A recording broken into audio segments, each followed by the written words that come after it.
Sables. 12:01. A partir de este momento, las informaciones que son noticia toman el protagonismo. Comienza Informe RCR. Muy buenas tardes, sean bienvenidos a este su informe RCR matutino, meridiano. En su primera edición trabajamos para ustedes en la Gerencia General de la Estación, Jaime Nestares, en la Gerencia de Producción, Wilixar Calla, en la producción de este espacio, Marilia García, Génesis Rodríguez y Mario Villarreal, en los controles, Gregorio González y quien tiene el inmenso placer de trabajar para ustedes, Helen Machado. Recuerden que nos pueden sintonizar a través de nuestras redes sociales, en Twitter, @RCR750, a través de nuestra página web, rcr750.com, la radio que se ve, y a través de nuestro canal en YouTube, RCR750. De inmediato comenzamos. Justicia para las familias y víctimas de posibles delitos de lesa humanidad en Venezuela pidió este viernes al fiscal de la Corte Penal Internacional, Karim Khat, el comisionado de la Presidencia Interina para Derechos Humanos y para la Atención de las Víctimas, Humberto Prado.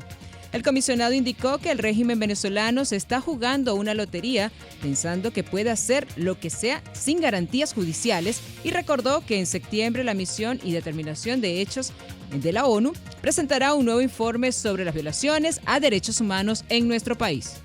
Yo creo que esta gente está jugando una lotería y se está comprando todos los boletos. Que independientemente que ellos piensen que pueden hacer lo que ellos quieran, cuando quieran y donde quieran, y detener a quien sea sin respetar ningún procedimiento ni garantías judiciales, en septiembre la Misión Internacional de Derechos va a entregar un informe. Y este informe tiene que ver con justicia y que precisamente están investigando el sistema de justicia en nuestro país. Prado indicó que el proceso judicial sobre Venezuela ante la Corte Penal Internacional está al margen de una posible negociación entre la Alternativa Democrática y el régimen de Nicolás Maduro, porque se trata de un examen preliminar que menciona responsabilidades individuales de los posibles perpetrados de delitos de lesa humanidad. Es un procedimiento internacional que no guarda que ver nada, absolutamente nada, con ningún diálogo, ningún acuerdo que se pueda hacer, porque aquí se está investigando precisamente un procedimiento, esta institución a nivel individual con nombres y apellidos, presuntos perpetradores, que ahí están las víctimas y son no solamente los casos que están en ese escritorio en la Corte Penal Internacional en manos del fiscal. Aquí ahora empezaron a darle imagen, cara a las víctimas.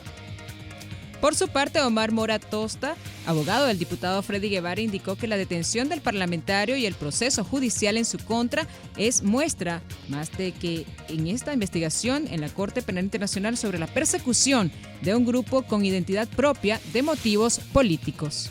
Que este capítulo de la persecución hacia el diputado Freddy Guevara como miembro de la Asamblea Nacional Democrática es una muestra más de eso que se está investigando ante la Corte Penal Internacional, porque este caso es lo mismo, están reeditando lo mismo que ha ocurrido en los otros casos de los presos políticos. Aquí no se ha respetado ni la condición que establece el artículo 200 de la Constitución, ni las garantías mínimas que debe haber en un proceso penal cualquiera. Ayer lo decíamos, Freddy está detenido arbitrariamente luego de que pasara una desaparición forzada desde el momento en que fue, digamos, hecho rehén del régimen. El jurista aseguró que ha elevado a instancias internacionales el caso del diputado Freddy Guevara y denunció que el dirigente político continúa incomunicado. Nosotros hemos elevado ante Naciones Unidas a los grupos de trabajo que tienen que ver con la desaparición forzada y también con la detención arbitraria, el caso de Freddy Guevara, porque es evidente que está bajo esas circunstancias. Nosotros desde el día de la audiencia de presentación no hemos tenido contacto con él. Sus abogados tienen derecho, y él tiene derecho a reunirse con sus abogados para tener el tiempo necesario y el conocimiento necesario de las imputaciones, independientemente de lo inverosímiles que son, de lo forjadas que son, él tiene el derecho de reunirse con nosotros para preparar su defensa. No ha sido posible verlo en el sitio de reclusión donde lo tienen, en el SEBIN. En el estado Lara, representantes de distintos gremios exigieron el jueves la liberación de la enfermera Ada Macuare, quien fue detenida hace una semana tras denunciar la escasez de insumos en su centro de salud, pedir vacunas anti-COVID y el mejor salario. Por su parte, directivos del Sindicato de Empleados Públicos del Ejecutivo del Estado Lara aseguraron que la lucha de Ada Macuare es la misma lucha de todos los trabajadores. El Estado Lara, conjuntamente con otros sindicatos y gremios de nuestra región, estamos manifestando nuestras palabras de solidaridad y respaldo a la licenciada Ada Macuare.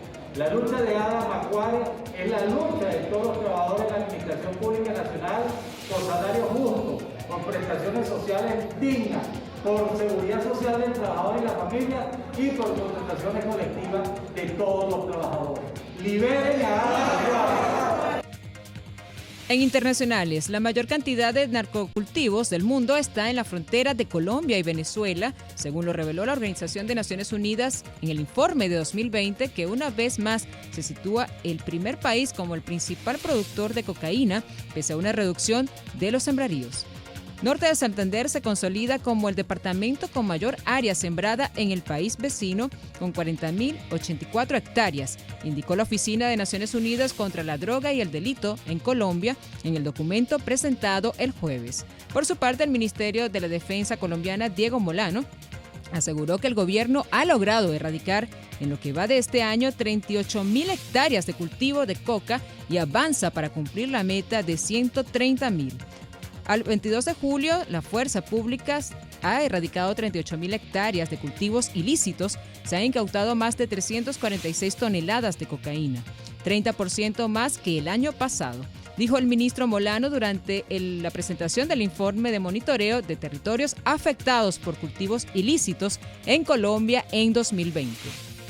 La Fuerza Pública ha continuado sin tregua, fortaleciendo las capacidades para la erradicación manual, haciendo de esta la operación más grande que adelanta nuestra Fuerza Pública, con más de 18.700 hombres entre uniformados e integrantes de los grupos móviles de erradicación el año pasado, en el 2020. Y es que en ese año se erradicaron 130.000 hectáreas de cultivos ilícitos, lo que representa liberar un área equivalente a más de 120.000 canchas de fútbol o 3.4 veces la ciudad de Medellín, liberándola de los cultivos ilícitos. En otras informaciones, Israel comenzó hoy a aplicar una tercera dosis de la vacuna contra el coronavirus a adultos mayores de 60 años en un intento de frenar el avance de la variante Delta, que tiene al país en alerta. El presidente israelí Isaac Herzog fue uno de los primeros en recibir el refuerzo de la vacuna Pfizer, disponible desde hace algunas semanas para adultos inmunodeprimidos. Ahora también para mayores de 60 años ya han recibido la segunda dosis hace al menos 5 meses. En Estados Unidos, millones de trabajadores federales deberán demostrar que están vacunados contra el COVID-19 o de lo contrario se enfrentarán a medidas obligatorias del uso de mascarillas, pruebas diagnósticas semanales y distanciamiento social, entre otros. Tal y como lo anunció el presidente norteamericano Joe Biden, las nuevas directrices están dirigidas a impulsar las bajas tasas de vacunación entre los 4 millones de estadounidenses que reciben sueldos federales y para dar un ejemplo a los grandes empleadores de la nación. A todo empleado federal del gobierno se le pedirá que dé fe de su estado de vacunación. Cualquiera que no demuestre o no esté vacunado deberá usar mascarilla, sin importar dónde trabaje, hacerse una prueba 1 o 2 veces por semana para ver si ha adquirido COVID, distanciarse socialmente y en general no se le permitirá viajar por trabajo. Por su parte, Martínez Moïse, esposa del presidente asesinado en Haití, Jovenel Moïse, aseguró que los atacantes estaban preparando su muerte. En una entrevista al New York Times, la primera tras el trágico incidente el pasado 7 de julio. La ex primera dama narró cómo fue todo, lo destrozaron los disparos, la boca llena de sangre y sin poder respirar. hacía en el suelo de su cama mientras veía a los asesinos de su marido, el presidente Jovenel Moïse, irrumpir en la habitación. Lo único que vi antes de que lo mataran fueron sus botas, dijo Martínez Moïse sobre el momento de que su esposo fue asesinado a tiros junto a ella. Luego cerré los ojos y no vi más nada, agregó. Mientras los atacantes inspeccionaban los archivos de su marido en la habitación, pudo escuchar en un español lo que decían. No es eso, repetían y seguían buscando hasta que finalmente uno afirmó es eso. Acto seguido de los asesinos abandonaron la habitación, pero antes le apuntaron con la linterna en los ojos para comprobar si aún seguía viva. En Argentina, el Tribunal Oral Federal 2 de la ciudad de Rosario condenó este jueves a la pena de prisión perpetua al exintegrante y Departamento de Inteligencia 121 del Ejército, Jorge Alberto Fariña, y a los ex policías Federico Almeder, René Juan Loglois y Enrique Andrés López por delitos de lesa humanidad cometidos contra una treintena de personas durante la última dictadura entre los años 1976 y 1983.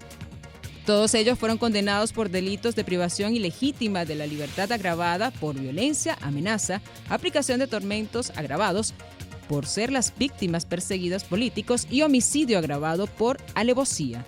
En el caso de Fariña, además, fue condenado por sustracción y supresión y alteración de la identidad de una niña.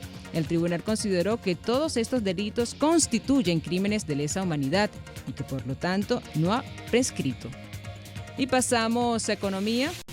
La Fiscalía de Madrid dirigió el escrito al juzgado que investiga la conveniencia del rescate público de la aerolínea capital venezolano-español Plus Ultra, en el que insta a desbloquear los 34 millones de euros pendientes al no apreciar el delito y para evitar una situación de iliquidez a clientes y acreedores. En un escrito fechado ayer, en la que ha tenido acceso F, la Fiscalía indica que no está acreditado un modo alguno, a la vista de las actuaciones practicadas, la existencia de delito ni de prevaricación, tráfico de influencias o fraude de subvención y por tanto tampoco la necesidad de adoptar medida cautelar alguna. Los precios internacionales del petróleo arrojaban resultados mixtos en horas del mediodía. El WTI de referencia en Estados Unidos se ubicaba en $73.49 el barril, mientras que el Brent de referencia en Europa se cotizaba en $76.06 el barril. Y pasamos a materia deportiva. El atleta venezolana Yulimar Rojas clasificó este viernes a la final del triple salto femenino en los Juegos Olímpicos de Tokio al lograr el primer salto en 14.77 cuando necesitaba superar los 14.40. Todo va saliendo de manera de la que queremos. Ya estamos en la final, dijo Rojas a la prensa luego de su clasificación. Contentísima, muy feliz porque todo va saliendo de la manera que queremos. Ya estamos en la final, un paso más y nada, buen comienzo. Contenta por entrar y estar aquí en Tokio, estar en mis segundos Juegos Olímpicos y nada, seguir ahora trabajando de cara a la final. En otras noticias, la australiana Emma McKeon sumó apenas unas horas después de fijar una nueva plusmarca olímpica en el final de los 100 metros libres, un nuevo récord olímpico en los 50 libres, tras firmar un tiempo de 24.02 segundos en las semifinales. McKeon con 3 centésimas a la anterior plusmarca olímpica en posesión de la neerlandesa Ranoni Kromowidjojo, con el tiempo de 24.05 desde los Juegos Olímpicos de Londres 2012. Y así llegamos al final de este compacto informativo. Los invitamos para que sigan con más de la programación de su RCR.